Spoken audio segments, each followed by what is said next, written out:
to get started very shortly, so please find a seat.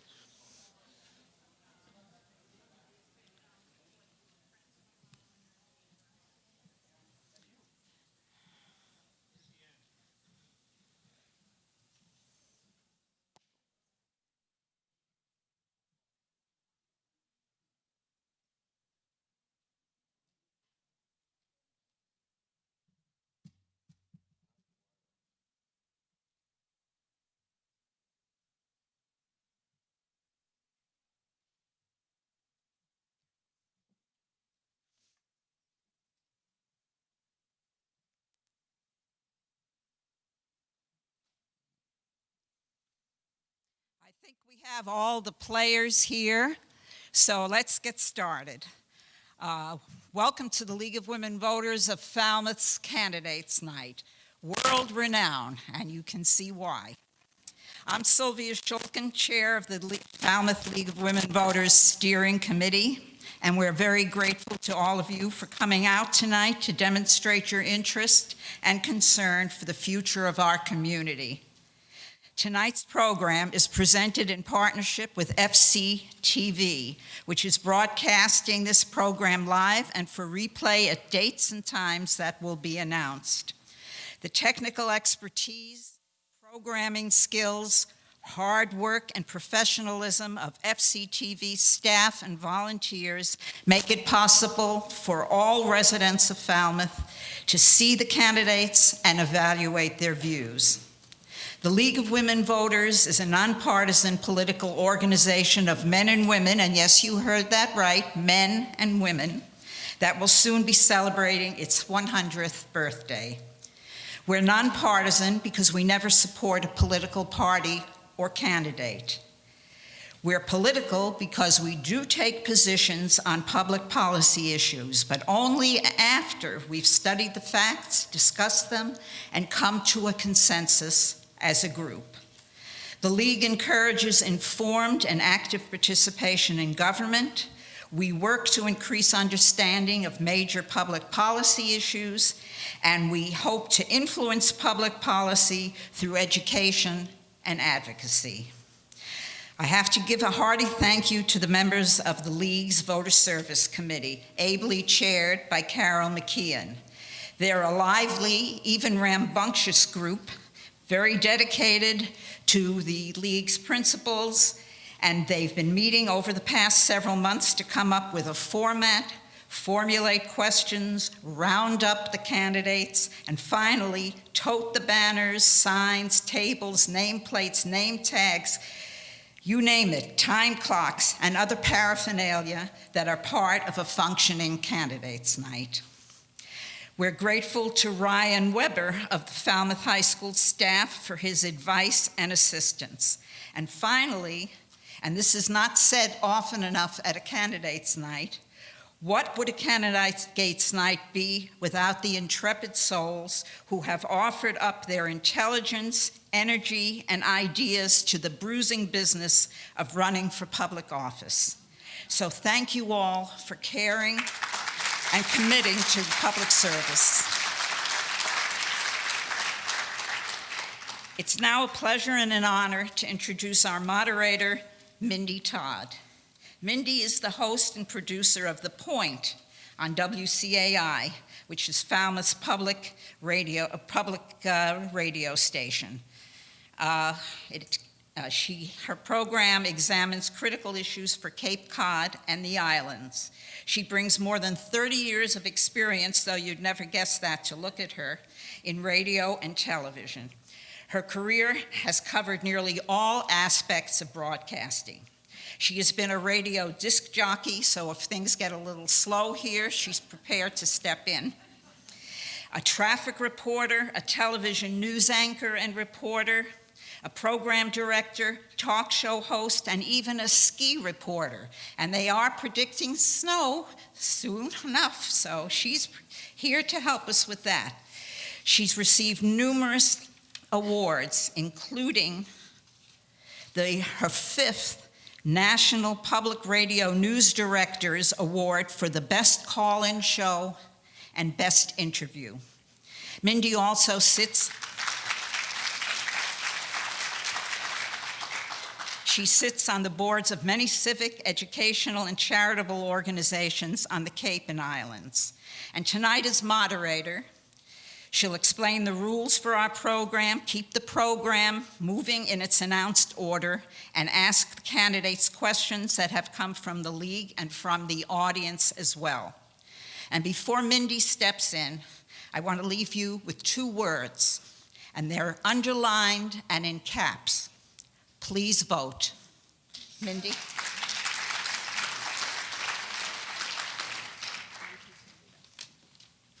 Thank you. Welcome. Thanks for coming out this evening. A couple of things on the format.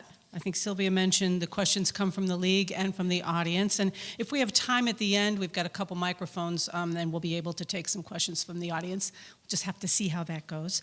The format for this evening, we'll ask the questions. There will be no opening comments, but there will be 2 minutes for closing comments. And the candidates will have 1 minute to answer questions. We have timekeepers right here in the front row, so we're going to be keeping our eye on them so I don't have to say, time is up. We're going to start, we'll alternate who answers first. We'll start in alphabetical order.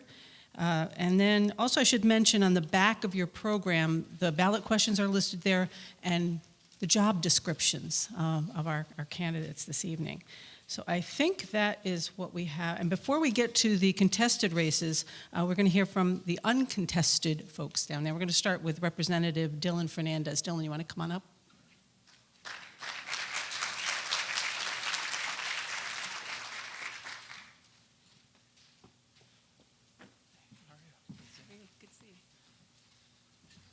Good evening.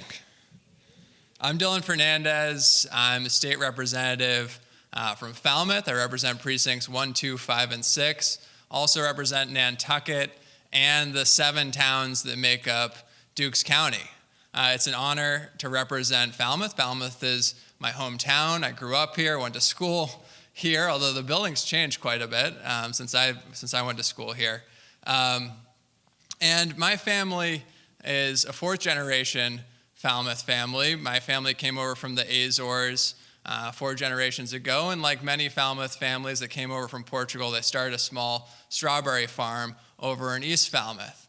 And they struggled. In fact, my father's side, my father grew up in really extreme poverty in Falmouth. College was never an option for him, but in this kind of classic American dream story, he worked hard, started a company, worked to see it grow, and got to witness the reward of his hard work when I graduated from college. First person in this large Portuguese family to do so. And so I ran for public office a couple of years ago and have worked in public service because of that story, because I want to help out the most vulnerable in our society and give back to the community of Falmouth and the district that's given me and my family so much.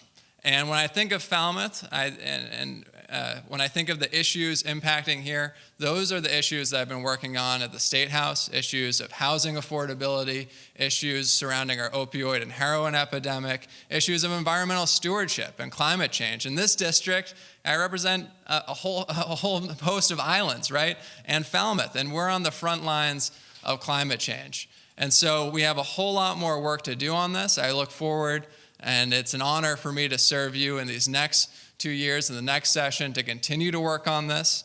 But over this past session, we've gotten a lot done. We passed 11 bills through the House of Representatives, bills dealing with climate action, dealing with long-term treatment options, dealing with signing Massachusetts onto the Paris Climate Agreement, dealing with ocean acidification, and I look forward to continuing to work on those issues. We secured over $500,000 in the budget for our region for things like shellfish propagation and homelessness and addiction services.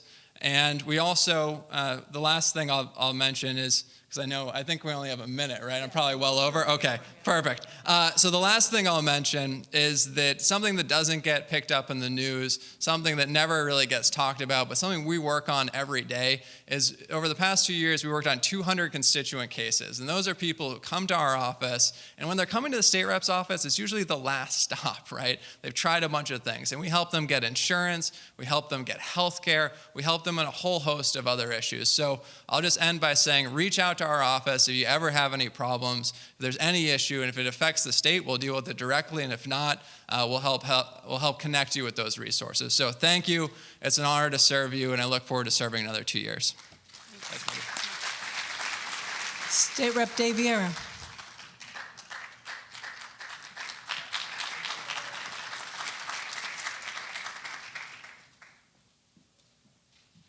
Thank you, Mindy. Thank you to the League of Women Voters and FCTV for this annual forum, which was always at Morse Pond School. Now we're at Falmouth High School. I guess I could give 50% of the same speech that Representative Fernandez gave. I went to high school here. My family's from the Azores. They came and they had a strawberry farm in East Falmouth, and I'm the first in my family to graduate from college. And while we sort of laugh at that, and it's fun for he and I to share those stories, the underlying story is that when Representative Fernandez took office, it was a natural bond around the issues that are important to our community, to Cape Cod, and to us. And regardless of the fact that Representative and I are from different political parties, it has been an honor working with him and to continue to work along with our other Portuguese-American member of the delegation, Senator de Macedo, on the issues that are local here to the Cape. Things like stewardship, things like the money to close the deal on Shallow Pond Woodlands, Tony Andrews Farm, the Oyster Pond Environmental Trust, to work on issues around Bourne Rail Trail connecting the Shining Sea Bikeway to the Canal Bike Path. Things like Wills Work Road and the Department of Conservation at South Cape Beach in Mashpee, working together on those issues that are so important to the Cape. And one of the things that I'm very proud, and there's a woman in the room that really helped along with the group to push the housing court presence on Cape Cod. And when we couldn't fully bring a housing court model to the Cape, during some of these meetings and dialogues, we talked about, could we put it on a circuit? And Penny, thank you for coming to Boston and helping us have that meeting and to make us think in new ways to do that. This year we were able to do that. We were able to bring the housing court to the Cape on a rotating basis, and we'll continue to work for a commitment of full funding and the full seating of the housing court in Barnstable. So with that, I'm Dave Vieira. I'm from T-Ticket, and it's an honor to be your state representative. And running unopposed for the Assembly of Delegates, Susan Moran.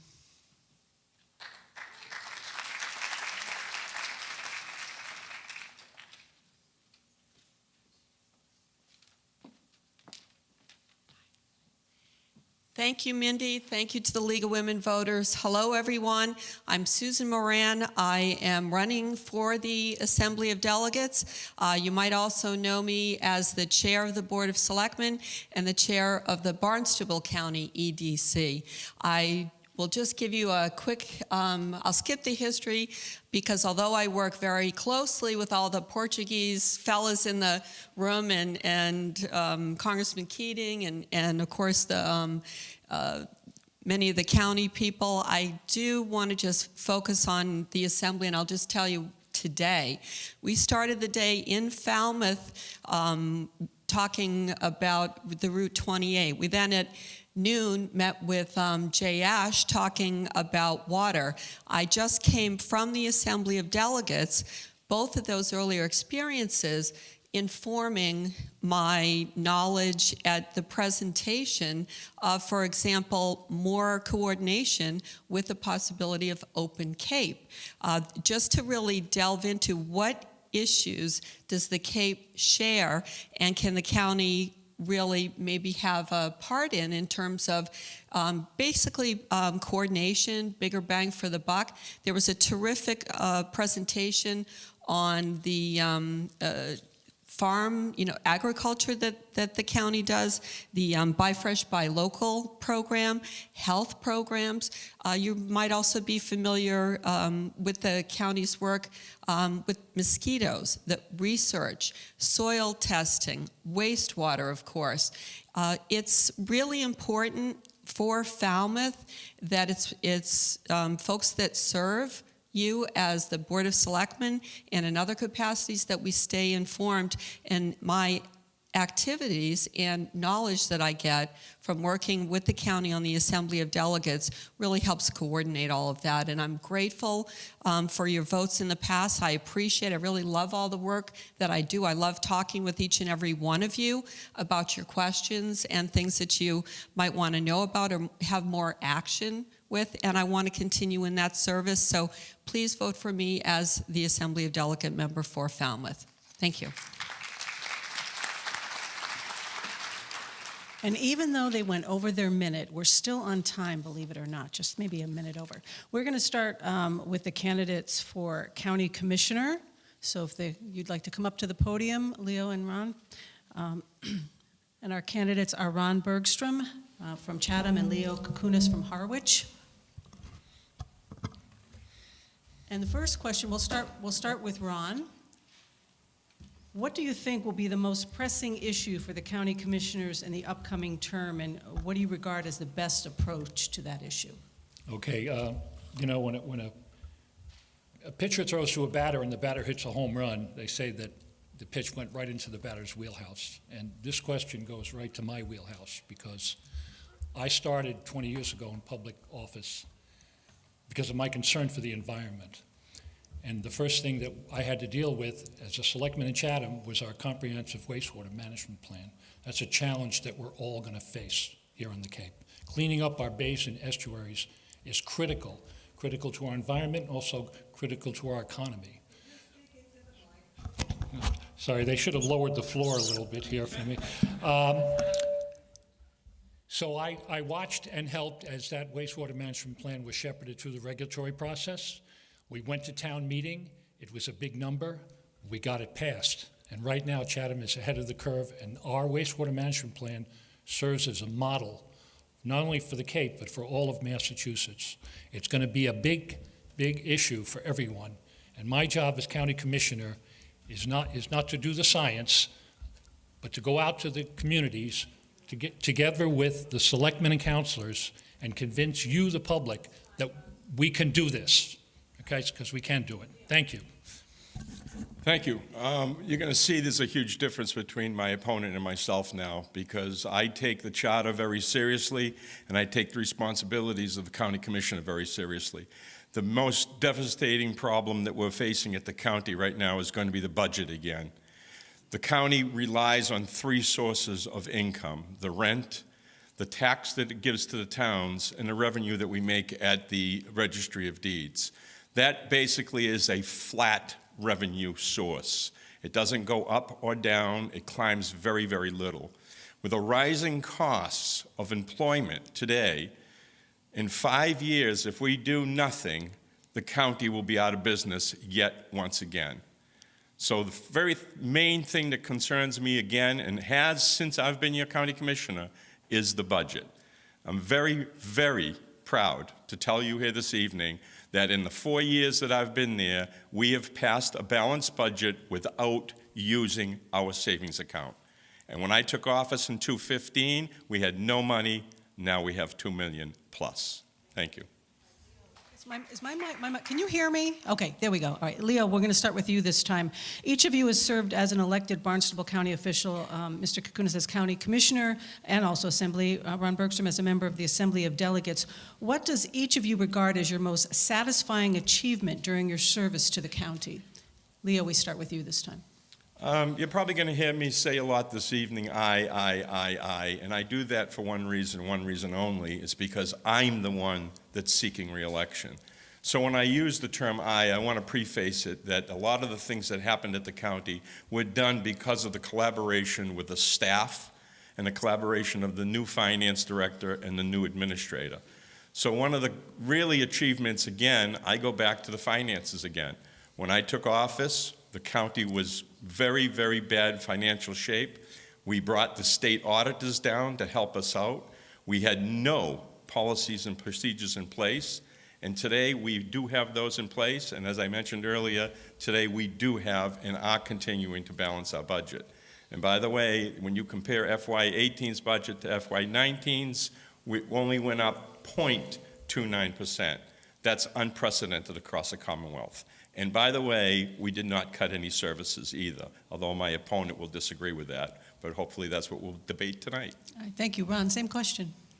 Yes, well, one of my greatest achievements was when my colleagues thought enough of me to elect me Speaker of the Assembly for 4 terms, 8 years. And during that time, we raised the profile and the importance of the Barnstable County Assembly of Delegates, with Sue's a member of that and an esteemed member. They represent you. Each town has a representative to that body. And by the way, it is the Assembly of Delegates that approves the budget for Barnstable County. Okay, so we have a bicameral county government. It's important that each town has a say. I continue to believe that. Some believe that it's too big, but I believe that every town should have a say. And in the 12 years that I've served, I have made it my goal to make sure that your representatives are seated at the table when all the decisions are made in Barnstable County. Leo? What? Oh, I'm sorry, Leo, we're going to start with you this time. As County I think you start Commissioner. with Ron on this one. I'm sorry? Is this a new question? Yes, did you answer that question? I started the first one. Yes, That one, okay. so this goes to you. All right, so now, this time, Leo, we start with Ron. As a county commissioner, what do you regard as the major environmental threat to the Cape at this time? You sort of touched on that already. Well, I sort of touched on it already, but I mean, I was a commercial shellfishman. I've had a commercial shellfish license for over 40 years, and I spend my life in the bays and estuaries of Chatham, and it's been a good life, and I recognize the importance it is to all of us. And with that, and I think that it's been touched on before, but is the problem of global warming and the erosion of our shoreline too. So water issues are very important. There are other challenges too. I could touch on the opioid crisis, which is an unfortunate problem we have. But I have to go back to the environment. I have to go back to our water resources. I have to go back to the economy that depends on maintaining Cape Cod's attractiveness to the outside world and to the people who we rely on for our income. Leo, same question. I'm going to answer that in 2 ways. First of all, there's the environment that, as Ron has mentioned, and there's things that we are doing. We do have the 208 plan. Each town is addressing wastewater. We at the county had a situation at the Fire Training Academy that I am very proud to report to you that I worked very closely with the town of Barnstable, putting forth first and foremost the safety of the drinking water before any discussion was had on who was going to be responsible to pay for it. And now we are still using that training academy. We do have a cleanup going on. We're working in conjunction with the town of Barnstable and keeping that water clean, and that's the safety of the people that are drinking that water.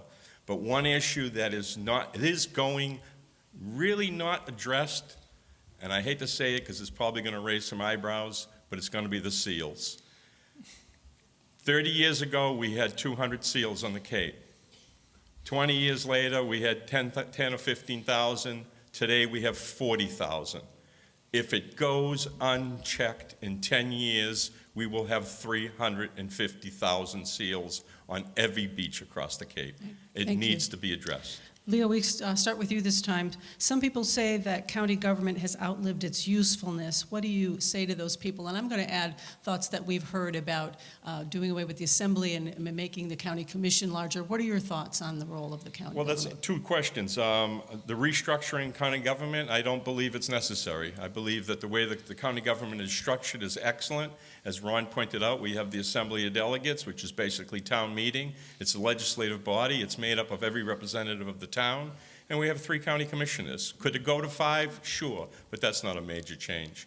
So as far as changing that part of the government, no, I don't really think it's necessary.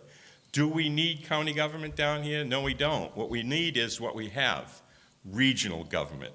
We are not a county government as per the state statute or the Commonwealth of Massachusetts laws and regulations for county governments. We are a regional government. And yes, I do believe a regional government is necessary. We should operate very closely under our charter, and we should provide services directly to the towns. That's why we were established.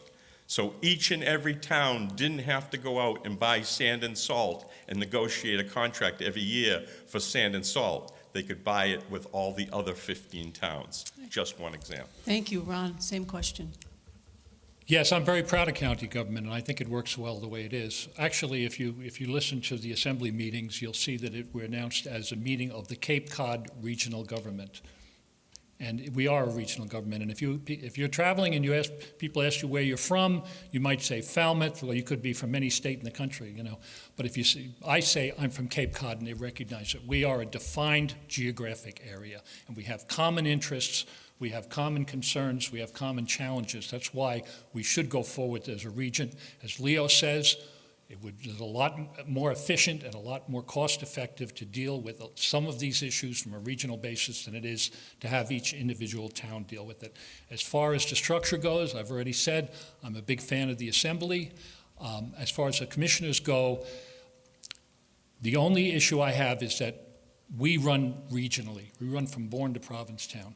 We don't get a chance to meet everyone. If we had 5 commissioners who ran regionally, we'd have a better chance of going to the voters. They would know who we are and given an idea of what their choices are. So Thank you. going to 5 is an option, yes. All right, Ron Bergstrom, we start with you this time. What area of county government needs additional support at this time? Well, we've had several iterations of things like the Economic Development Council, the Human Rights Commission, the Wastewater Collaborative. They seem to have been challenged and changed, and I think that we have to stand behind the current organizations. We have to let them know that we have confidence in what they do. These people are volunteers. They serve you. They step forward, and they want to make a difference in our lives. And so I think that what has to be changed now is to reach out to the people who volunteer their services and work for Barnstable County and tell them that we have their back and that we respect their service and we appreciate what they're doing. Leo, same question. The services that Ron mentions are better run now under the new programs. We've saved a lot of money by cutting costs, and we have debated with the different departments of where to put those services under. And it was a process of restructure, and I do honestly believe that the people of Barnstable County are served much better with that. As far as the single area of the county that needs improvement or needs to maybe be expanded, I'm a big one for the Fire Training Academy. I have a daughter who's right now going to college to become, through the state police program, to become a police officer. So I believe I have a little personal kind of background on that. But I also strongly believe that training our fire personnel, our EMTs, which we've now expanded the organization to do, and hopefully maybe even expand to train first responders. It is essential, an absolute essential need of all the towns on the Cape. And once again, that's what the county should be providing. Things to the towns. Thank you. And then we're going to move to closing statements. Now you'll have 2 minutes, and Leo Kakunis, is your turn to go first. I wrote this as an opening statement because I didn't know we were going to have a closing statement. So as a closing statement, first of all, just many of you in the room maybe don't know who I am married, have been married for 36 years. I have 1 child. It's a daughter. As I mentioned earlier, she's going to become a police officer. I am a farmer, and I am your current county commissioner. I put my eye patch on because as I talked to many of you out in the hall, you all said you didn't recognize me without my eye patch. I will let you know that I cannot see out of my left eye. Being an accommodating fellow that I am, I know that there are many people that would love to have punched me in the eye over the years. So what I did is I hit myself in the side of the head with a crowbar and gave them that option. I guess I did it to myself. But I lost the sight in my left eye, and the lighting in rooms like this really, really bother me. And that's why you will notice that when I read or when I speak, I have it on. But when I'm driving and walking around, I don't necessarily need it. Again, just a little personal background. If you don't mind, I'm going to throw my glasses on here. I did make some notes. I want it really clear that I'm running on my record.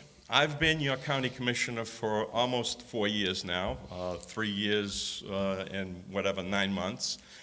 And I'm very proud of everything that I have brought to the table as your county commissioner. As the chair of the county commissioners, I believe I've run the meetings fairly. I have run them with respect, not only to my fellow commissioners, but certainly to the people that come to us in front of the county commissioners also. So when you go to the ballot box, I want you to consider that, and consider that I'm asking you to look at what I have brought to the table and what I have done. Don't look at what my fellow commissioners may have or may have not done. They're not up for election. I am. And as my, again, I'm very, very proud to say that when I was up here, oops. It's time. Thank you, Yep. Ron Bergstrom. Thank you. Well, because Leo can't see out of his left eye, he's always looking to the right. See, he always goes to the right. I like to have a positive attitude. When I see Barnstable County, I don't see the issues. I don't see the glass half empty. I see it half full. What we can do for you is what's important, all right? And so I like to convince people that I have a vision of Barnstable County and a vision of Cape Cod that people can appreciate and will make our lives better. But I have to be perfectly candid, okay? There are issues with the Board of County Commissioners. There are 3 county commissioners, Mary Pat Flynn, who's here today, Leo Kukunis, and Ron Beatty. And unfortunately, Mr. Beatty has raised the profile of Barnstable County, and not in a good way. Now, 2 years ago, Mr. Kukunis supported Ron Beatty. He's a convicted felon. He suggested we hire bounty hunters to hunt down illegal immigrants. He suggested we jail public officials who support sanctuary cities. He's an embarrassment to Cape Cod. Leo Kukunis was asked on the 7th of October at a radio station, would he support Ron Beatty for another term if he's the candidate? And his answer was, yes, I will. Now, That's not true, sir. I want a chance to rebuttal that, because Okay, now you he's get a lying. chance. Go finish. You can bully your employees, but you can't bully me, Leo. Oh, I know. Okay? So this is an issue that we have to face. I'm a Democrat, he's a Republican. It's a partisan race, but I've worked well with everybody. And even though Mr. Beatty is not on the ballot, partisanship is on the ballot, and partisanship should stop at the canal. All right? People, the county commission should work for everybody, and I will work for everybody. If Ron Beatty is elected again, Leo Kukunis will need him to maintain control of Barnstable County. I won't need him. Thank you. Go ahead, take 15 seconds to I rebut. just want to clarify the statement of what I said if I would vote for Mr. Beatty again. What I said was, and it's on a radio program, so it's on the record, as I said, I will not answer that because I don't know who he's running against. I never said I would support him, and I never said I would vote for him again. Like all of you, if you're asked who you're going to vote for 2 years from now, I would think you'd want to know who is on the ballot and who he's running against. All right, If thank he's you. running against this guy, I'd vote for Ron Beatty. Okay? Thank you. Can I say this? Our candidates for county commissioner are Ron Bergstrom from Chatham and Leo Kukunis from Harwich. Up next, we're going to have the candidates for governor's council, first district, Joseph Ferrara from Somerset and Thomas Keys from Sandwich.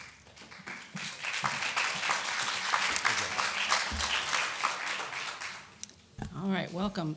And Joe Ferrara, we're going to start with you. The Governor's Council has a wide range of responsibilities for government functions. What do you regard as the most important of those responsibilities, and what experience do you have that best prepares you for those responsibilities? Well, first I want to say thank you to the League and to Falmouth Cable TV for having us here tonight. Clearly, the most important function in our weekly meeting is to vet and give advice and consent of every judicial candidate that's put before us by the governor. People want to be judges. They go through a long and arduous process. The last step is that the governor nominates them. They come before the 8 council members, and we sit with the lieutenant governor every Wednesday, and we have a hearing, and we have the ultimate say on every judge and every clerk magistrate. What do I bring to the table? My entire life has been immersed in the criminal justice and civil justice system. I was a police officer for 30 years. I was the chief of police for 9 years. When I finished law school, I went to work as a Superior Court law clerk where I wrote decisions for judges, 25 different judges in the Massachusetts Superior Courts, civil and criminal.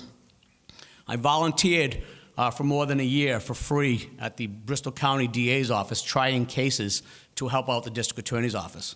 Thank you. Tom Keys, same question. Thank you. Good evening, everyone. My name is Tom Keyes, and I'm running for Governor's Council. The most important by far, as my opponent has said, is the appointment of judges. And we need judges that are going to follow the law. Judges that are going to not be an advocate from the bench for change. They need to follow the law, understand the law, and move from that perspective. You know, we've been making victims in the Commonwealth every single day by having judges not following the law and allowing repeat career criminals to get out time and time again.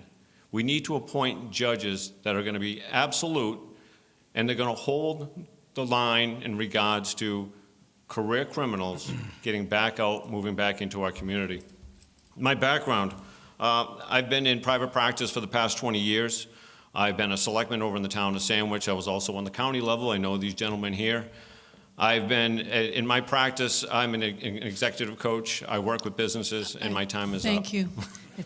A minute goes by really quickly. All right, Tom Keyes, we start with you this time. There are voters who don't understand why we need a governor's council, so explain the role of the governor's council that justifies its continued existence. Yeah, the governor's council was put in the Constitution, and it's an 8-member board that's there to make sure that the governor is going to appoint someone that the public will accept. Now, it's set up in purposely so that there's 8 members, so in case of a tie, the lieutenant governor will come in and break that tie to give the governor that advantage. Do we need a governor's council? Well, if you look at what just happened recently in regards to the Senate on the federal level, that fiasco that they had, if we didn't have a governor's council, some states will use the Senate. Can you imagine a large body vetting judges as opposed to a small body? Now, this body is done by district, and there's 8 districts in the Commonwealth, and I think it allows for a better process. Because remember, there's multiple stages to how an attorney becomes a judge here in the Commonwealth. They have to first go to a selection committee. They're vetted also by the bar. They are then moved forward, and the governor will then use their counselor to prick someone, and then eventually to the governor's council. So I believe it is a good process. Okay. Joe Ferraro, same question. Thank you. I agree with Mr. Keyes that we do need the governor's council. It's been in existence since 1780. Beside appointing judges and, well, having the last say on every judge, we also, on a weekly basis, we meet in the governor's office every week. We appoint notary publics, justices of the peace, public administrators. We say yes or no to every parole board member. We appoint the appellate tax board. We say yes or no to them as well. And if the governor ever wants to give anyone a pardon or a commutation, it comes before the governor's council, and we have the ultimate say, yes or no. And I agree that it's far better than what we just saw on the federal side of government. It allows people like me, I'm a retired police chief, so I have time to in-depth meet with people that are nominated to be on the bench, and I can meet with them, I can study them. I've had the opportunity to vet and approve 120 judges over the last 3.5 years, none of whom you read about in the paper. I didn't appoint any of those people that you read about in the paper. I've only been on for 3.5 years. Thank you. All right, this is a question from the audience, and Joe Farrar, we start with you this time. Why is judicial temperament important in a judge? That's what makes our country, right? I mean, everyone has a right to be treated with respect. Whether you are the prosecutor, the defendant, the criminal defense lawyer, I've been there, I've done that. I was a law clerk for a year. I saw the good, the bad, and the ugly judges, and I have to say, 98% of them were great. As a lawyer, I go to court once in a while, and I get to see. But my ear is to the ground. I know the probation officer, the parole officer, the court officer that I've met through my 30 years policing. I was the court prosecutor for the town of Somerset for a number of years. So I get to know people. Every single person before the court, in the courtroom, has a right to be treated with respect, and temperament is extremely important to me. Part of my due diligence is making sure that people have done well as a lawyer, and then they'll do well as a judge. If they don't have that, I'm a big advocate of getting rid of those people at an early stage in the process and speaking to people in the governor's office, saying, I hope that person doesn't come before us because I'm going to be a no. Thank you, Tom. Temperament is critical. It's critical in any top-level position. You need to have someone that's not going to be emotionally involved in the case before them. They're going to see some really heinous things. They're going to see some things that are going to possibly even impact their community. But they have to be respectful to the law. They have to apply their temperament so that both sides are equally served. It's not easy. As a matter of fact, it's very difficult. But that's part of being a judge, having that judgment. And to apply judgment without temperament is actually quite dangerous. So in my practice, what I do is I go in and I apply people, approve people for very high-level positions in the corporate world as well as the municipal world. And you need to first look for integrity, judgment, and then you have to get into temperament, because you cannot allow the courts or any position that when you're going to affect the public or a person's life to take an emotional look at what they're doing. It's critically important that temperament is really paramount. Thank you. All right, Tom Keyes, we start with you this time. Governor's Council, as we're mentioning, provides advice and consent to many important gubernatorial appointments, such as judges, clerk magistrates, and the Appellate Tax Board. Explain your understanding of the extent and limits of these powers. Limits of the advise and consent. Well, it's an up or down. And that's why you have 8 counselors that are voted by the public. It's really kind of unlimited, because the governor does not have the authority to overthrow or to, say, appeal your decisions. So it's kind of unlimited. But remember, there's more to it. The governor's council also has to sign the warrant. The warrant is something very important. If you're a selectman in any town, you would know that the warrant is the line-by-line expenditures. Line-by-line expenditures for the state. I'm an auditor. That's the stuff I kind of like also. So that's also something that's important. And if I choose not to sign, or for my board members, or choose not to sign, well, then the governor needs to bring it back and fix what is amiss. So that's not to say that it's a full financial audit, but the governor's council, you're a duly elected official. And I guess you would ask, what are the limits? Like any elected position, you're accountable to the people, and so it's rather unlimited. Thank you. Joe, same question. Mr. Keyes is right that we do have it's advice and consent. So they need our advice and consent. But I would say that our power goes beyond that. If you're entrenched in the system and you're used to being in court and you know people and you know lawyers and you reach out to the community, which I have done. I've had seminars on how to become a judge locally. We'll talk about that later. But you have a better role because you put key people in the pipeline to become judges. Garbage in, garbage out. We try to get good people in the pipeline. So underlying the advice and consent is an outreach program where I want local lawyers to become local judges that we know and know our community as well. So at the end of the day, it's advice and consent, yes or no, but there's a whole lot more to it if you do the job on, basically a full-time basis. All right, we're going to move to closing statements now, so it'll be 2 minutes, and Joe Ferrara, it's your turn to go first. Thank you. Thank you once again. I don't want to be repetitive, but I've been a police chief, an assistant district attorney. I've been a lawyer for 25 years. I've worked hard for the last 3.5 years. I am proud of the record of my voting record. Like I said, I haven't put any of those people on that you've read about recently. I am proud of this. 45% of my votes in the affirmative have been for women. 25% have been for diverse candidates. That's a record, and especially coming from a Republican governor. But you have to work across the aisle, and I do. I am in favor of judicial accountability. I'm in favor of taking bad judges off the bench, but I don't have that power. For a judge to be removed, it has to go through the legislature, through the Senate, and through the House. Then the governor wants to remove somebody, and he puts it before us, just like he does for a person to get on the bench. We have the ultimate say to get off the bench, but we can't do it without the Senate and the House voting on it first. So it's important that we get good people in the streamline so that we don't run into bad judges later on. And I also want to say that I'm in favor of term limits. The workers' comp judges come back before us every 6 years, if and when they are renominated by the governor.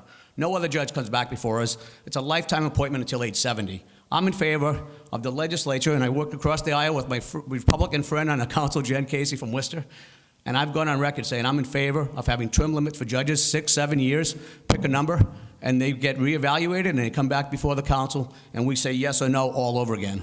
I'm a proud dad of 3 women who all got educated in the public system, and I am here to make a difference. I want safe communities. I spent my whole life in the public sector, criminal justice system, civil justice system, doing the best I can to make sure that each and every one of our communities is safe and everyone has their say at our meetings, and I've done outreach programs. Some of the people that came to my programs, we call them Judge now, like Tom down the Cape in Barnstable. We just confirmed him after he came to my educational seminar. That is time. Tom Keys.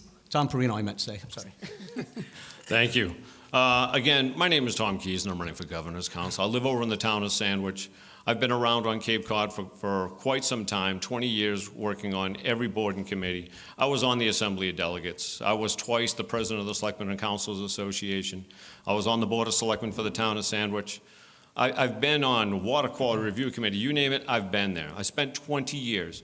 And every single position that I've held, it's always been about public safety first and foremost. If you wanted to ask who I am, I'm a victim's advocate. We have a big problem here in the Commonwealth. We're creating victims every single day by judges that are allowing people out. You look at the cases of, say, Judge Feely. Gentleman found, excuse the term gentleman, I'll take that back. A person was found with 40 bags of heroin. And because this person wasn't taking the heroin and was just feeding their family, Judge Feely said, I'm going to let this person go because if you were incarcerated, you would be deported. That's not good judgment. That has to stop. And do we have to even talk about 125, where a person age 29 has been arrested 125 times? We're teaching these individuals how to be career criminals. And we're sending our officers in harm's way, having to rearrest, serve warrants time and time again. All we hear about is bail set at $35,000, reduced to $1,000. This person's not going to go back. This person's not going to go back and worry about the $1,000 being lost. And then we have to rearrest and serve warrants. People are getting hurt. Our officers are being hurt. These aren't just officers. These are our friends. These are our brothers, our sisters, our sons, our daughters. And we're doing a bad job. We can do a much better job by putting judges in there that believe in mandatory minimum sentencing for career criminals. I don't want them to live next to your house. I want them back out breaking into another home. We need judges that are going to follow the law and actually put the line in the sand that says Thank you. no more. Tom Keys. Vote Tom Keys. Our candidates for Governor's Council, 1st District, Joseph Ferrara and Thomas Keys. Thank you. Thank you. Up next, we have our state Senate candidates. Our candidates for State Senate, Vinnie DiMacedo of Plymouth and Deborah Rudolph, also of Plymouth. Welcome to you both. All right, Vinnie DiMacedo, we start with you. What do you think are and it's a minute to answer this, so three issues of the greatest importance to residents of Plymouth and Barnstable counties, and how do you hope to address them? 3 issues of greatest importance to them. The first issue that I think is the most important is addressing the opiate crisis. It's one of the issues that I ran on 4 years ago and have been proud to work closely. I was on the conference committee that put together the first piece of legislation, and we made some significant impacts in that. As a matter of fact, a newly released statistic, which is very impressive, was since 2013 to now, we have reduced prescribed opiates 51%, and I'm very proud of that. The other issue is the issue of wastewater infrastructure here in this specific area and how the costs are doing. We worked on legislation and we were able to get a piece of legislation through the House and the Senate. It's back before the governor. The governor sent back an amendment. It's back at the House right now. But that's going to address the wastewater infrastructure issue. And then the other issue that's very important to this area is affordable housing. And that is something that I've worked closely with Jay Ash, the Secretary of Housing and Economic Thank Development. you. Deborah Rudolph. Thank you. Thank you to the League of Women Voters and to all of you here who are obviously not Red Sox fans. I think 3 top issues. I agree that the opioid epidemic is a top issue that's affecting our entire region in a serious way. And I think we have 3 really major efforts that are going on in that direction. I think that we need to continue to fund the Attorney General's program to educate young people about the dangers of opioids, and we need to continue to have an effective intervention policy, and then we really need to address long-term care, because we're not keeping people in recovery systems long enough for them to be able to beat such a serious brain-damaging illness. I think one of the second issues is that we have down here on the Cape one of the most rapidly aging demographic in the entire state. And in terms of that, that affects housing, transportation, health care, and a variety of other things. And the third one is the Thank you. environment and what we're facing in Thank rising you. sea No, levels. it's tough to get 3 in 1 minute, I know. All right, Deborah, if we're going to start with you this time. Recent climate legislation in Massachusetts focused mostly on clean energy solution while bypassing carbon reduction through a carbon tax. What are your views on the best measures that Massachusetts can take to address climate change? Definitely, we have to look to renewable energy, and especially here on the Cape. We have such an opportunity here to really develop our alternative energy sources, and for that to also be a source of good jobs that can pay well and help bring our young people out of high school and into decent paying jobs so that they can afford housing. We definitely have to reduce the carbon footprint. But the other thing we really have to pay attention to is resiliency and remediation for what's happening with rising sea levels and the impact that that's having on our communities. The UN report that just came out, of course, showed one more time that this is happening at a higher and higher pace. Falmouth and Sandwich are only 2 towns that have completed the municipal vulnerabilities preparedness program, which makes them eligible for special grants from the state, and I want to see the other 4 towns in our district complete that same program. Thank you. Vinnie DiMacedo. In regards to the issue of the climate change, in the Senate, we passed the climate adaptation bill. It was not done in the House, but I think it addresses the issue. In regards to the issue of carbon tax, I know there's a lot of people that wanted to pursue that. The legislation that we put together in the House actually addressed it in a way that allowed the administration to come up with market-based solutions to address how we can address carbon emissions and how we work towards that goal as we are making progress. I think if you look at the progress that we've made recently, and you talked about the Energy Diversity Bill that we did, and the 800 megawatts that we're now seeing off of Vineyard Wind, that I think for the most part is pretty supported. We have the potential to go up to 1,600 megawatts. Just to give you a sense, the nuclear power plant is about 650 megawatts. So the kind of energy that we're going to be getting in renewable energy is going to make a huge impact, and we are going to be working towards lowering our carbon footprint there. Thank you. Okay, Vinnie, we start with you this time. Medical aid in dying permits competent adults with terminal illnesses the right to receive from their physician a prescription to end their suffering. Would you support medical aid in dying legislation if it is introduced? Why or why not? You know, this is an issue that's come before the people. It's come before.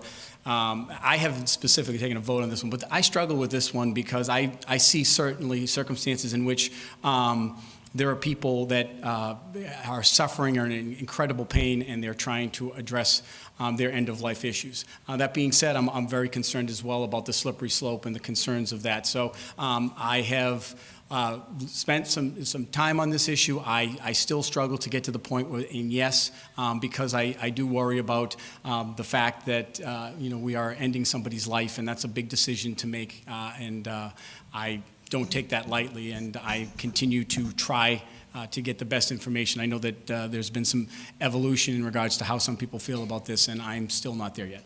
Okay, Deborah? I'm very much in support of the medical aid in dying bill. I think that the bill that has been developed has been very carefully developed so that we are not killing anybody. We are merely creating a situation in which a person who is terminally ill with less than 6 months to live can go to their doctor and request a prescription. The research on this shows that, in fact, people are actually living longer who are able in the states where they have this option because they have the relief and the security of knowing that if their suffering becomes intense, that they have the option to be able to take a prescription, that they have gone through a long process. They have to go to 2 different doctors. They have to have a waiting period. They have to be able to self-administer. This is not assisted suicide. I think there's a lot of confusion about that out there. I think it's an option that is available for people at the end stages of their lives. As an elder law attorney, I work with a lot of patients and a lot of clients who face this very serious issue. That is time. Deborah, we're going to start with you this time. What is your position on ballot question 1, which mandates the ratio of nurses to patients? I have been in support of question one. I recently was looking into some of the details, and I have recently learned that the ratios that are being suggested in question one are already in place in some of the major hospitals. They are really at the Leahy Clinic and Brigham and Women's and those hospitals that always lead the way. What they want to put into place are the ratios that currently exist in the hospitals that provide the best care. And I think that being able to bring that kind of consistency so that whether you're going into a big hospital in Boston or your local area community hospital, you are going to have the same nursing care. Thank you, Vinnie. I have a sister who's a nurse, so I understand the issue in regards to that perspective, and I also understand the issue in regards to how is it going to play out and how do we do it here in Massachusetts. Massachusetts has the second best outcomes and quality of any state in the nation, only second to Vermont. And so with that being said, the question we all have to ask is, what is this going to cost? And initially, the bill, the proponent said it would cost between $50 and $70 million. And obviously the opponent said it would be closer to over to $1 billion. The Health Policy Commission came out. They came out and said it was going to be between $680 million and $960 million. And of course, that is something that we have to take into consideration, especially in light of, as Deb shared, this is important, is that in the cities, you're right, that they do keep those ratios. However, our community hospitals that are in our communities that we're so blessed to have, I have said that this would cost them, I think Cape Cod Hospital, $34 million, at Plymouth, $9 million. Thank you. Okay, Vinnie, this is a question from the audience, and Vinnie, we start with you this time. Net metering is a billing system in which the power company, such as Eversource, gives a cash credit to solar or wind energy system owners for the electricity they generate in excess of what they need. Do you favor removing the cap on net metering in Massachusetts, and why or why not? Yes, I do. I think that has really encouraged people to get involved in using renewable energy, and so to me, I think it makes sense because the more renewable energy we use, the more we're going to have. We're going to lower our carbon footprint, and we're finding ways to do it that are actually incredibly affordable. You just look at wind power. I talk about Vineyard Wind. The numbers that were for Cape Wind were about 22 cents a kilowatt hour. The numbers for Vineyard Wind are looking more in the lines of 8 to 10, competitive with any other type of source, and that's what we need to continue to encourage, and certainly encourage solar as well. Deborah? I think the question was whether we should cap the cash. Yeah, the question is, do you Net favor metering. removing the cap? on Right, net metering? removing the cap on the cash meter. First of all, not everybody gets a cash payback out of their net metering. Some people simply get a credit that is reflected on their electric bill. That's what I get. I don't get any cash back. So I think that, and we certainly don't have a cap on what the electric company is getting. So I would be in favor of at least raising that cap, if not totally removing it. Deborah, start with you this time. Please identify a public need that would benefit from greater attention from the legislature, and what specific steps you would undertake to address that unmet need. I think one of the unmet needs is in the area of our youngest children. We really do need a program that is going to get our youngest children into a system of child care and early education that will provide relief for parents so that they can really have affordable daycare and in a good, healthy system, and that can really prepare our kids to be more ready. And actually, that's one of the line items in the budget a year ago was to provide for more early childhood education at a younger level and start looking at that. And the senator actually voted against restoring that funding. It's looking into those kinds of records that are going to show a lot of the differences between us, and I think that's a really serious need, and we can't kick that can down the road, whether it's early childhood care or mental health care. If we're not addressing the needs of our earliest children, youngest children, then we're really missing the boat. Thank you, Vinnie.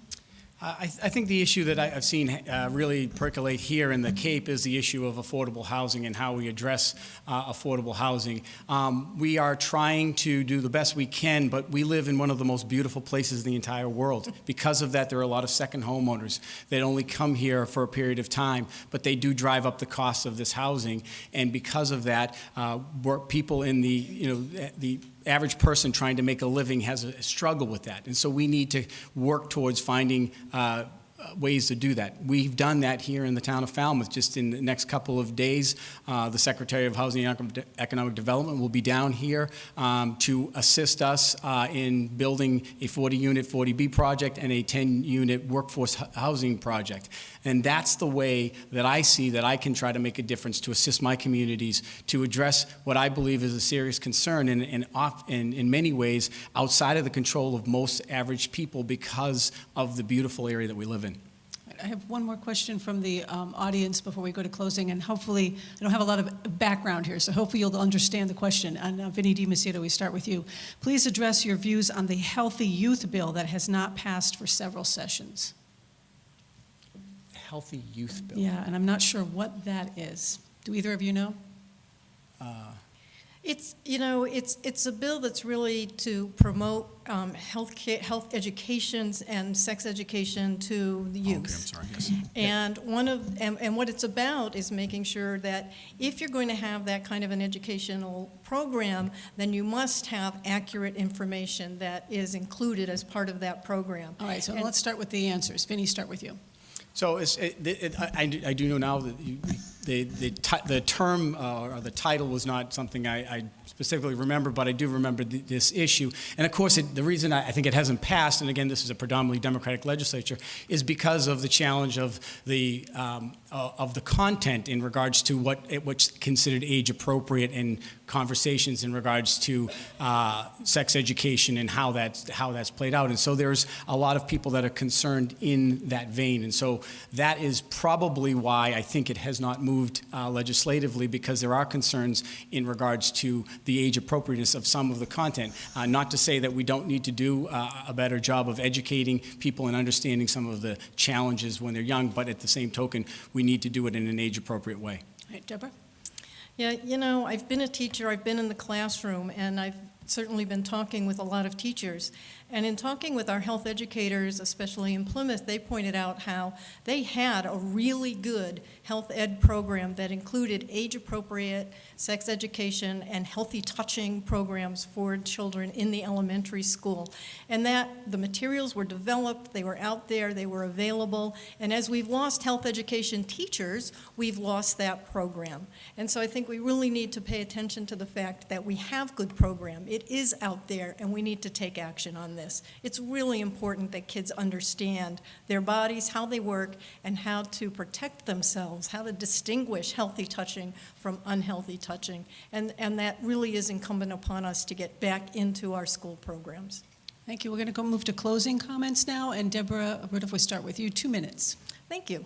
Thank you very much for having both of us here tonight. I'm happy. It's the first time we've met on stage, isn't it? Yes, on stage, yes. I'm really excited about this opportunity to become your next state senator from the Plymouth and Barnstable district. My background is not as a politician. I haven't grown up. I haven't spent 20 years in politics. I'm coming at this from the place of being a person with a depth and breadth of experience. I've been an educational leader, I've been a school teacher, I've been a small business owner in the finance sector, I ran a bookkeeping business, I've advised small businesses on how to be successful, and most recently I've been an attorney. I've represented some of the most challenging cases representing children and families in abuse and neglect. I've worked with infants who have been born addicted. I've represented young children who have come home and found parents dead in the living room. I know what it's like for these kids to really have to face these issues and the toll that addiction illness is taking on our families. I've been a lawyer and an elder attorney now in serving the elders and elder abuse cases and working with people to figure out how to manage to stay in their homes as they age. I have all this experience to bring. I've been a member of public policy committees and an advocate my entire life. And I'm asking you to send me back. See that? I'm so optimistic.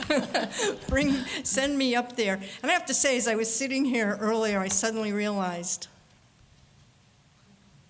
oh yeah, I'm the only woman on stage.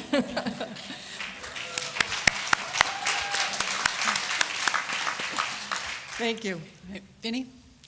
Thank you, and thank you again to the League of Women Voters of Falmouth, and thank you to FCTV and to you, Mindy, for putting this debate on. It has been an honor over the past 4 years to serve the people of the Barnstable, Plymouth and Barnstable District. When I took this position, I promised that I would be honest, hardworking, and effective. And I believe that over the last 4 years, I've done that. I've addressed the issues that were important to this community and, frankly, the entire Cape region, which I said before was the opiate crisis, addressing the issue of the wastewater treatment infrastructure, talking about a nuclear decommissioning and how we're going to do that. And I created, along with my colleague Dan Wolf, the nuclear decommissioning panel. And as I said, and the last one was the issue of affordable housing. I've worked on all of those issues that have been important to this region. I've been effective in doing so. Just earlier, my colleague David Vieira talked about the issues of land preservation and how we have done just here in the town of Falmouth, where it's the issue of a oyster pond or Tony Andrews Farm or the shallow ponds, bringing back money to assist this community in protecting these valuable resources. So I'm just here to say I'm running on my record. I've done it. I think I've done it well. I've worked closely with my colleagues on both sides of the aisle to be effective for this region. And I'm asking you, as you make this very important decision, please consider, and I humbly ask for your vote on November 6th. Thank you very much. Thank you, Vinnie DiMacedo and Deborah Rudolph, our candidates for State Senate. Up next, candidates for U.S. Congress in the 9th District, William Keating and Peter Tedeschi.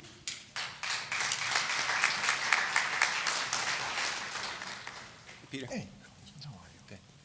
All right, Bill Keating, we start with you. What would you personally do to promote bipartisanship in Congress, and what issues would you work on in this spirit of collaboration? Well, thank you, Mindy. Thank you all for being here.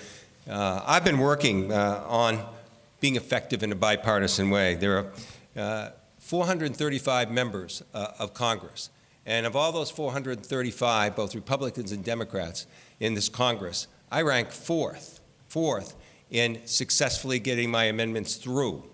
That's tangible, substantive, bipartisan work and success. And those are areas like job training, opioid addiction issues, fishing, veterans issues, disaster preparation. Those are all the areas I've worked on together, and I'll continue to do it. We must, however, get votes to the floor. I've seen common ground. I know there's more common ground there, but when we have a leadership on the Republican side in the House right now that won't put bills like DACA or gun safety or some of the environmental bills on the floor for a vote, you never get to see that bipartisan work surface. So I'm going to work, as I have been, on those important areas that we have coalitions on. I am the co-chair of 6 different bipartisan caucuses. All right, Peter Tedeschi, same question. Thank you very much. It's great to be here. So the congressman talks about being bipartisan. He actually ranks 364th in Congress. That's the bottom 16%. The most partisan member of the Massachusetts delegation. That is not very encouraging.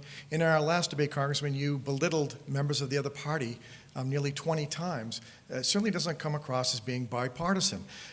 Clearly, that's one of the biggest issues we have in D.C. today. It is a hyper-partisan environment. And by the way, it's not just one party or the other, it's both parties.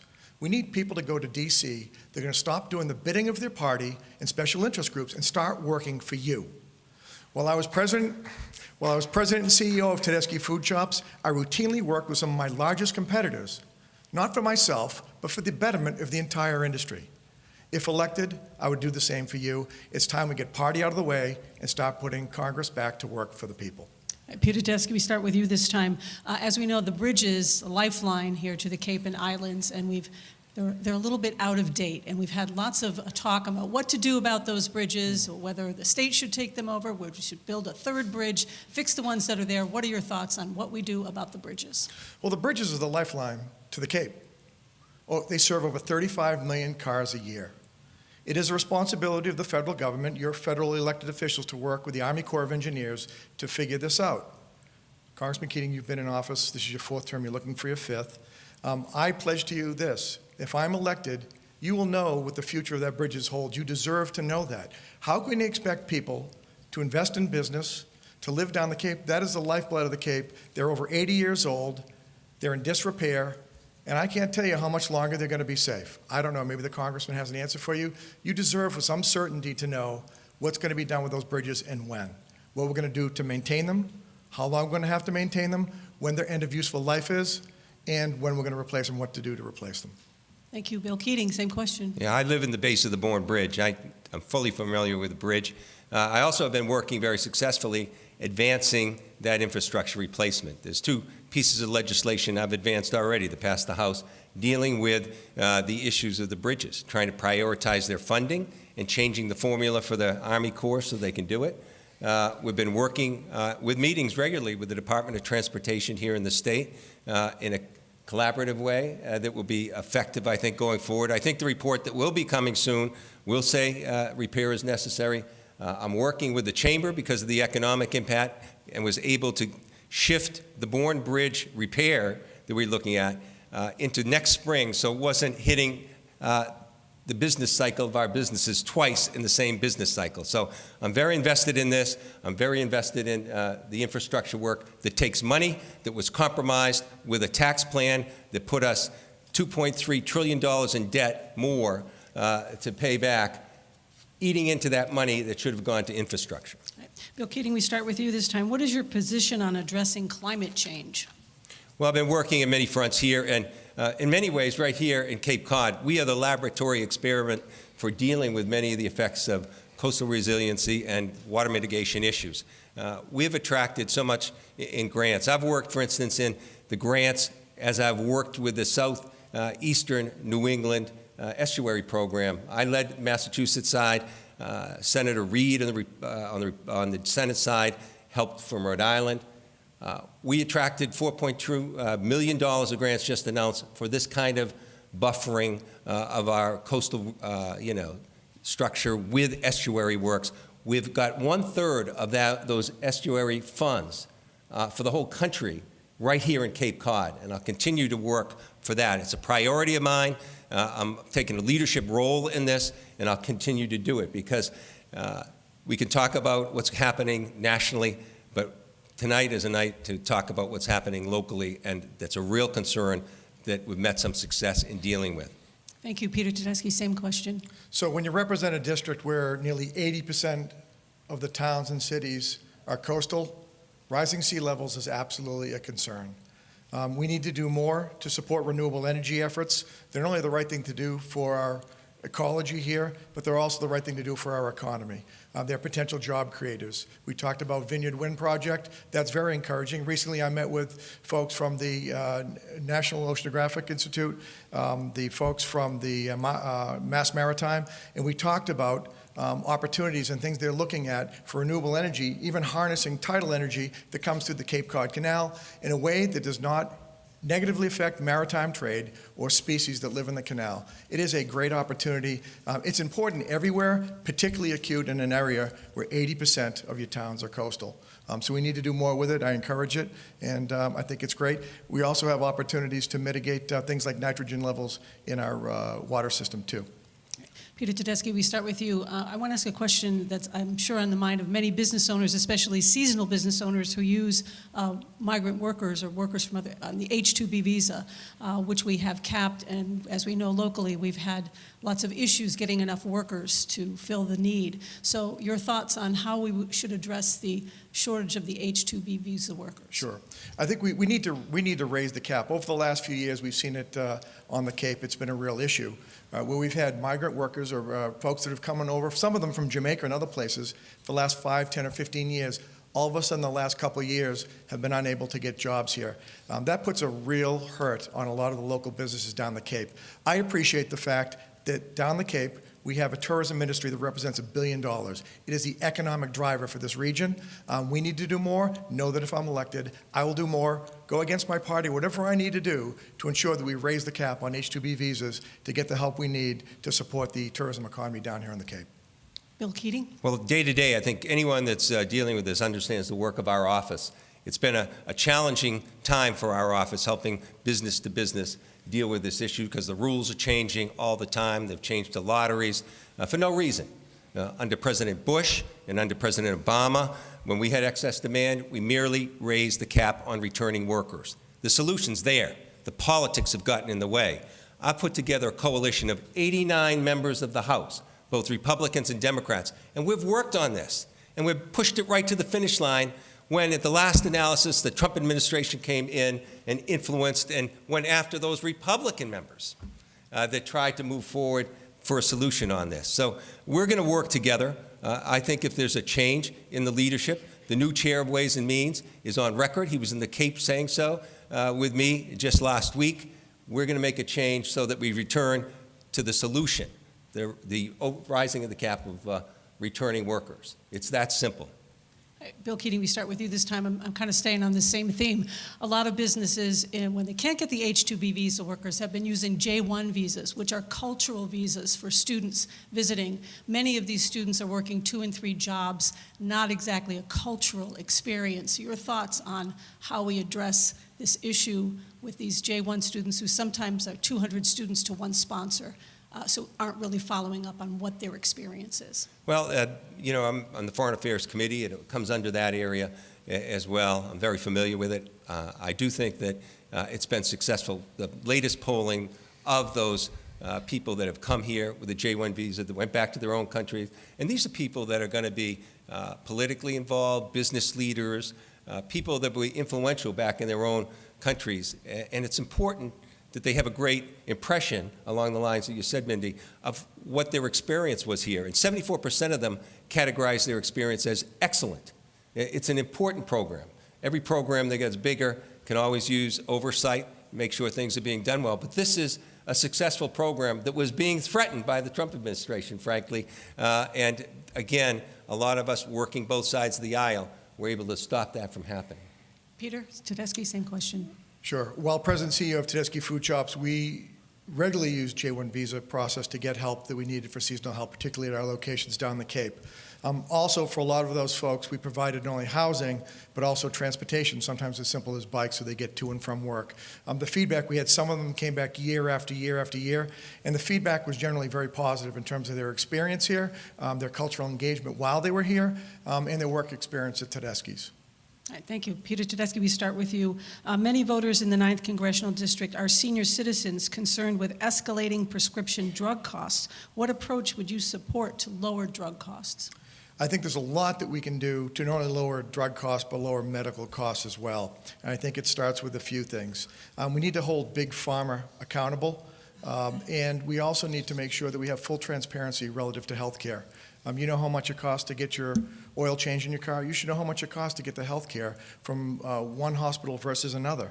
We also need tort reforms that basically will prevent fraudulent lawsuits and things like that. That helps to bring medical costs down. But we need to hold Big Pharma accountable. The problem we have is that a lot of the funding that goes into R&D, and this is what Pharma will say is the reason for the prices for a lot of their prescriptions is it costs a lot for R&D. A lot of that R&D is paid for by the taxpayers. And you know something? If they're making profit off of R&D that came from taxpayer money, the first folks that need to get paid back should be the taxpayers. Thank you. Bill Keating. Well, in order to compare prices, Peter, the difficulty is you have to be able to afford it and have access to it. And what's happening right now, the House majority just passed a bill that took away, for certain insurance policies, took away the guarantee for pre-existing conditions, took away the guarantee for opioid treatment, took away the guarantee for maternity cost, and took away the requirement that prescription drug coverage has to even be there. We have to make sure first that people have that access before we talk about comparing prices. And secondly, we can do more to lower the prices The Affordable Care Act was in that direction. It's an issue that distinguishes the two of us. You said it makes the healthcare system worse. I say I support it. But this is something that helps increase the pool, make it more affordable, more accessible, and we should have competitive bidding in Medicare as well. Actually, I didn't say what I said was it can be improved, Okay. like anything else. Bill Keating, we start with you this Well, time. they misquoted you in the Martha's Vineyard Times. What is your position on the influence of big Focus it. donors, corporations, and unions on our political system, and are there measures you would advocate to address this issue? Well, you know, one of the worst decisions the Supreme Court made was the Citizens United decision, and we're seeing the effects of that right now with these super PACs that are coming about. They're funding these super PACs already in a few years, fund 75% of congressional campaigns now, and the most vicious ads that you see on TV in that regard. I supported the 4 different bills to change the Constitution so that that act is reversed. We don't have to do it to find out who's behind those ads. There's a disclosure bill that's there in Congress right now that at least will tell us who is sponsoring these ads. We have a right to know. It's the oil companies, the coal companies, and all these special interests. So I've done that, and I've also joined with my colleague, John Sarbanes, in a whole proposal for lower cost and tax credits for lower contributions, of which I'd say in this campaign I've had 4,000 contributions. Over 2,000 of them were under $35. Thank you, Peter Tedeschi. So I believe in term limits, and term limits does a couple of things. First of all, we'll get the folks that represent you focused on doing your work again as opposed to doing the bidding of the party. The other thing it'll do is it'll get big money out of the equation. Congressman Keating, in this congressional cycle alone, over 52% of the money you've received has been from PACs and special interest groups. No. That's just wrong. Over $16,000 alone from Big Pharma. Me, on the other hand, just a little over 1% of my money has come from PACs. Folks, we need to get the influence of money out of here. Term limits is one of the ways to do that. You need to get folks that are elected to represent you to start doing your work and stop doing the bidding of their party and special interest groups. Special interest money is one of the things that perverts our political environment. Peter Tedeschi, we start with you this time. We're going to an audience question. Do you support a single-payer, universal, national health insurance program for all of the USA? I don't, and I don't for a couple of reasons. One is the government has not proven to be able to be judicious with the money that we give them today. I certainly don't want to have them making a lot of the decisions and investing money for my health care moving forward. When it comes to the Affordable Care Act, I think it's good because it provides a lot of health care to folks that didn't have it before, but I think it can certainly be better. I do like the fact that we have, I do support for pre-existing conditions. I think that's very important, but I would not feel comfortable moving forward with a single payer. Bill Keating. Well, I believe that, as I think most people believe, there should be universal health care. That's not going to happen right now. And one of the things that I try and impress on people is this. What we want in the future shouldn't stop us from doing the most that we can in the present. And the Affordable Care Act, which I'm glad there's a new revelation, an epiphany that now you don't think it's worsens health care, but you said that in the Vineyard. This is something that's critical. And they're taking our health care rights away right now. Not just those issues dealing with the Affordable Care Act, but the health cost of the tax bill. $2.3 trillion has to be made up to pay for that tax bill that largely went to corporate buybacks. That's going to be done, and the Republican leadership has said so. It's going to be done by cutting Medicare, Medicaid, Social Security. Even Mitch McConnell said it again this morning. All right, Bill Keating, we start with you, and this is another audience question. If you had a vote, would you have voted to confirm Brett Kavanaugh to the U.S. Supreme Court? Why or why not? Well, I didn't have a vote, but before the revelations came about from Dr. Ford, I would not have supported him then. You know, the standard in the Senate for confirmations used to be a very high one. And no matter which party it was, if you weren't truthful to the Senate in that confirmation process, you were dead on arrival. This suddenly has changed. You know, Judge Kavanaugh said he wasn't aware or never had possession, any kind of action at all with a stolen Senate document, yet the emails showed that he did. He said that he wasn't involved in 2 controversial judicial confirmation processes, and emails showed he did. He wasn't forthright with the Senate. And on that standard alone, long before the other issues surfaced, I wouldn't have supported him. Peter Tedeschi. I would like to believe going into this that all the senators, and by the way, it's an issue for the Senate, not for Congress, as Congressman Keating pointed out. I would love to believe that everyone, both parties, went into this with an open mind. And they would have allowed the findings from the FBI investigations leading up to confirmation and the post-investigations to make the decision. But based on what we saw transpire a few weeks ago, it's further evidence that we have a serious problem on Capitol Hill with partisanship. People didn't vote based on, I don't know what they saw, I don't know what they read, but I'm telling you right now, in my heart of hearts, I honestly believe that 95 or 96% of the folks in the Senate voted party line. That is just wrong. So I cannot give you an informed answer based on the fact I do not have access to the FBI findings. I think it would be really irresponsible for me to do so. But I do believe, look, I think it's an important, I support the Me Too movement. I think it's very important, and I do believe something terrible did happen to Dr. Ford. Peter Tedeschi, we start with you. Another audience question. In the current political climate, what does it mean to be a Republican or Democrat? What are the core values of your party? For me, I'll tell you right now, I am fiscally very conservative. I think that's probably what makes me a Republican more than anything else. I am socially very moderate. I'm very much in line with our Governor, Charlie Baker. And I think the problem we have today is both parties. We have fringes of the party that are tearing the fiber of this country apart day by day. We need to find our way back to the middle because there are so many things that unite us. We don't talk about those things anymore. Instead, we choose to focus on the things that divide us. We need to be better than that. And until we get back to that place, we're not going to get the work of the people done. Thank you. Bill Keating. Well, I think that John Boehner, who was just recently asked about the Republican Party and the status of the Republican Party, said, what Republican Party? That's the former Speaker of the House that was there just a few years ago. We've seen such a shift in the Republican Party in that regard, that the traditional Republican Party, the party I worked with when I was in the state legislature, the people I work with today across the aisle on so many issues, they're there, but they're almost captive to not allowing democracy to work. You know, in the DACA bill, I will tell you right now, there would be 70, that's for childhood arrivals that have come here, there'd be 70% approval on the floor if it was allowed on the floor for a vote.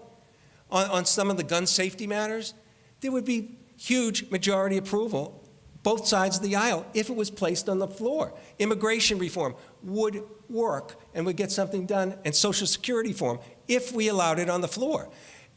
We're not even allowing typical democracy to happen, and part of that is, I think the Republican Party has been really hijacked by some of the other interests on the national level. Thank you. We're going to move to closing comments now, and Bill Keating, you go first. You have 2 minutes. Well, thank you. Thank you for Peter for being here. Thank you for doing that. Thank you for your work you've done in the convenience store industry with your stores, and thank you again for endorsing me and supporting me when I was a candidate for Congress, when you were vice president of that institution. So I appreciate your support back then. I don't know what's changed, but I'll tell you what. I don't know what institution you're talking about, but that's okay. The National Convenience Store Association, that you were a member. I was a part of that. Yes, you were, when I was there. In any case, I don't want to reclaiming my time a little bit. Look, this is the most important election I've ever seen in my lifetime. It's the most important because our fundamental rights are under attack. Freedom of religion, freedom of the press, rule of law, and our health care rights. This is really important. Our health care rights and protection are already being taken away from us. Being taken away from us in terms of a tax bill and to try and pay it back by cutting and paying for that tax bill that most of you that own a home are going to be paying more taxes on. That tax bill is going to be paid back, according to the Republican leadership, by cuts in Medicare, Medicaid, Social Security. And we've already seen past the House doing away with the guarantees on all insurances having to require pre-existing conditions, opioid coverage, maternity coverage, not charging women more than men just because they're women. All those protections are being taken away from us right now. That's why this election is so important. That's why I ask for your support to be part of that change and a check and balance on a Congress that has gone off the rails. Thank you all for being here. I appreciate your support. Thank you. Peter Tedeschi, 2 minutes. Thank you, Congressman King. So the National Association of Convenience Stores may have supported you. It doesn't mean that everyone in the convenience store industry did, but I understand what you're saying. For those who don't know me, I'm Peter Tedeschi. My wife, Kathy, and I are lifelong residents of the area. And I was the former president and CEO of Tedeschi Food Shops. I'm a husband, father, a grandfather. And I'm very proud of a lot of the things that we accomplished at Tedeschi Food Shops while I was the president and CEO there. We were named National Convenience Store Chain of the Year, something we're very proud of. But perhaps the things I'm most proud about are the things that have less to do with business and more to do with people.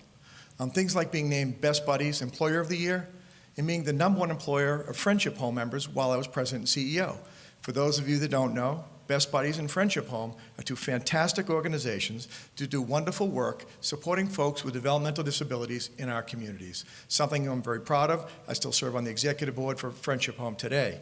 And like many of you, one of the things that compels me to run, first of all, this is an opportunity for me to get back to an area that has allowed my family to realize the American dream, starting with my immigrant grandparents back at the turn of the last century, and also because I'm very concerned with what I see going on Capitol Hill and in Congress today. Partisan bickering, people more interested in doing the work of their party and special interest groups than your work. My opponent, he's been an elected official for 41 years. He's been our congressman for 4 years. He is ranked as the most partisan member of the Massachusetts delegation. I would bring a bipartisan attitude to Capitol Hill to make sure we're getting the work done for you. That means not only reaching across the aisle, it means reaching across the country. I'd love to be a person that I can work with our Governor, Charlie Baker, who I'm proud to say has not only nominated me, but been very supportive of me throughout this campaign, to help him further the work he's done with things like the opioid epidemic, which I have personal experience with. I have a nephew that passed from a heroin overdose. I've got a sister that's a recovering addict. There is a lot of work to be done here, folks. You have my commitment that I'll refocus members of Congress to do your work. This has to be about people, not about party. Know that if I'm elected, I'll always put people first. Thank you. We actually do have a couple of minutes for questions. If somebody has questions, you want to come up to either of the microphones and tell us which candidates.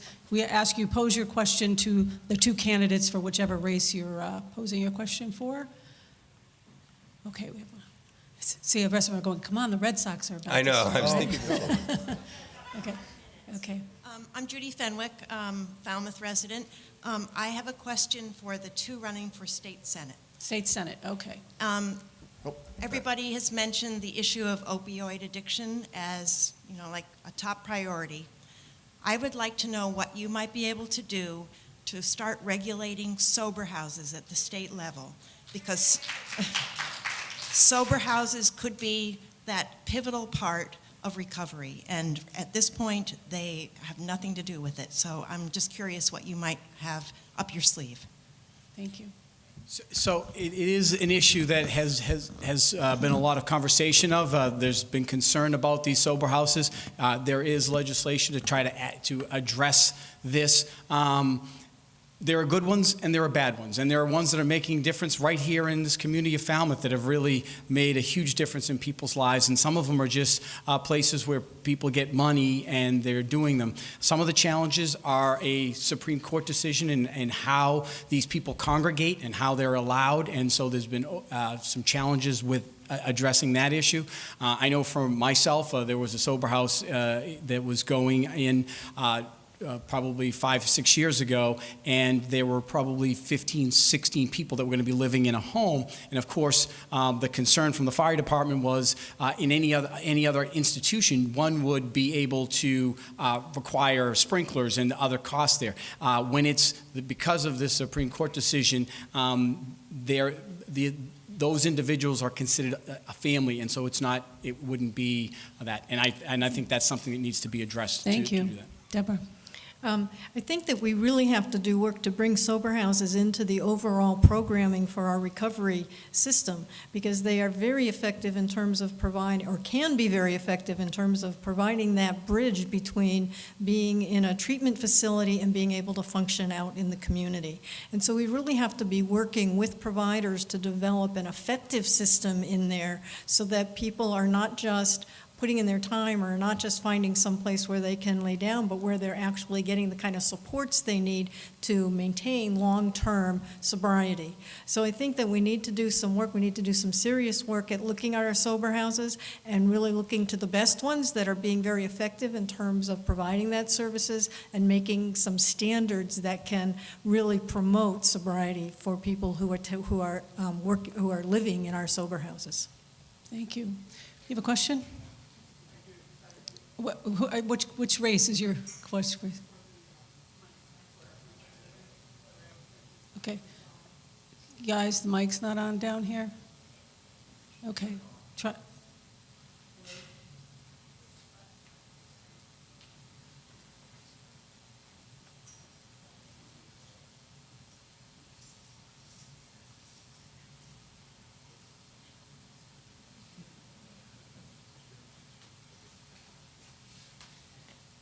I never have to do that at the radio station. The engineers do that. Go ahead. Oh, you okay. Why don't you come over to this mic right over here? That might make life easier. And if anybody else has a question, if you want to line up behind that mic so we can get our Red Sox fans out of here soon, that would be great. Okay, go ahead. Okay, so this is for the representatives. Okay.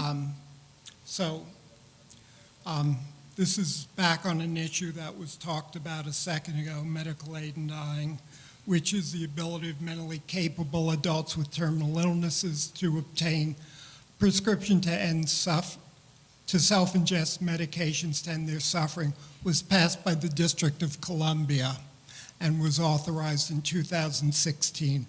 Representative Chavez in the House proposed legislation to sequester funds to prevent implementation of this law.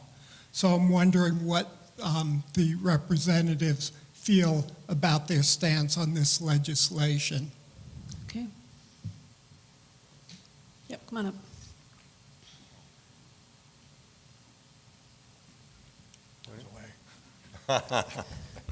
Look, I don't think that's going to be done on a federal level. These kind of healthcare decisions are done by state traditionally. However, I will tell you that there are things that can be done at the federal level too. And I'll give you an analogy on the opioid issue.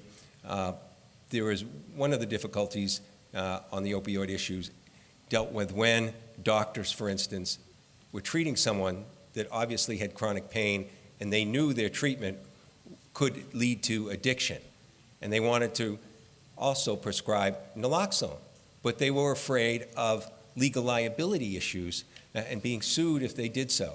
So I put legislation through, and it became law, where there would be guidelines placed for physicians so that they could help make those decisions with confidence, make those decisions knowing that when they did something, they wouldn't necessarily be sued, they'd know better where the boundary lines were, and it would provide better treatment for everyone. So if I could use that analogy for what might be a vehicle at the federal level for something that usually would be done at the state level, I would say that's the area of guidelines. And if we could do that and make it clear, because right now I think people realize that in some instances people overprescribe, and my time is up. Right. Sometimes they underprescribe during these pain issues. Peter? Obviously, we're always concerned about people accidentally over-ingesting and overdosing and dying. But in general, I am in favor of reasonable death with dignity. I think that's something we need to look at. But I think there needs to be some very tight guidelines around how it's handled to make sure it's done and make sure the person's of the right state of mind when they're able to make that end-of-life decision. Okay. I don't see anybody else lined up, so I thank all the candidates for being here this evening. Thank you for letting us know. Go on, you got to go see the Red Sox. Thank you. And thank you all for coming. Appreciate it.